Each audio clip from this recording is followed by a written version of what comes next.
will stay in the Atlantic Division. Other than Cole Caulfield, do you have a guy that you're keeping your eye on that might break out this season? Yeah, I've got my eyes on Jake Sanderson. Played with his father, and I think Jake Sanderson, one full NHL year under his belt, had a really strong season. 21 years of age, just locked down to a big deal. But he had 32 points over 77 games. Gradually, I think, took on more responsibility as the season went on. But to a lesser degree, I really felt like the moment he steps on NHL ice, showed a lot of poise, showed a lot of confidence, and it's a difficult position to play, cutting your teeth at the NHL level when you've never played there before. Step right out of amateur into the bigs, JMO. This is a position, especially in today's game, where compared to my era, these guys are at half to full step faster. Oh, it's unbelievable. It's coming at you at a really rapid clip. Jake Sanderson got it. You can tell. You watch young kids and the way you can tell the way they're processing the game. He slowed it down to a manageable level, and I see more from Jake Sanderson this year. I like that breakout player on maybe a breakout team. A lot of people have high expectations for the Ottawa Senators. This could be a playoff year for the Sens. Yeah, we said that last year, and then Boston went on to set NHL records. Why'd you have to go and draw attention to that? Let's go to the Metro Division. Give us a breakout player in that one. How about Luke Hughes? Not a lot of hockey. 3 career NHL games, 0 regular season. Not NHL a lot of games. hockey. Yeah. Not a lot of hockey. But my definition of breakout comes down to the following.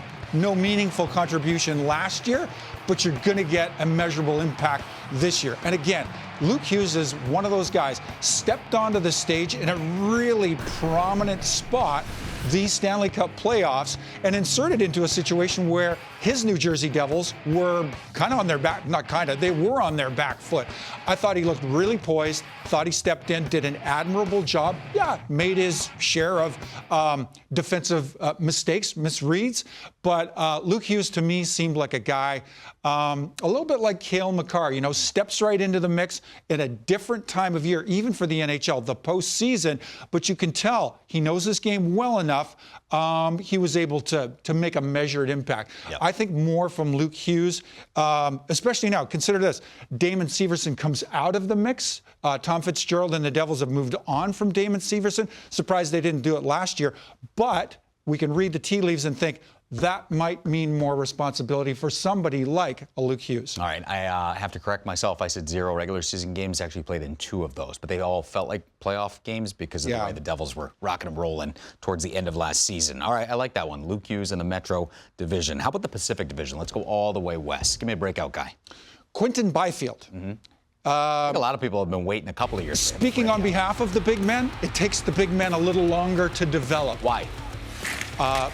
Long, rangy body, gangly sometimes. The coordination is a little slower to come than somebody that's, you know, teetering around the 6-foot mark at the NHL level. So I think for Quentin Byfield, and again, we made this point at an earlier spot, this is a guy who's been trying to establish himself as an NHLer, stepping in as a bigger man. High expectations around our 2nd overall pick from 2020. But he's had to do so in largely pandemic-type conditions. But now, a full year under his belt, and one where I think his role kind of emerged, ended up on a line with Kempe and Kopitar last year. I think getting off to that kind of start, having had that kind of experience last season, confidence will be soaring for somebody like a Quentin Byfield. Keep your eyes on the big man, 55. All right, let's go to the Central Division. Who do you got? Well, if you thought Luke Hughes had very little meaningful NHL time last year, this guy had even less. I am right on this one. 0 career regular season games for... Not a minute. Conor Bedard. Yeah. Conor Bedard. Keep your eyes on this guy. What would a breakout season mean for him? I think anything... Above expectations?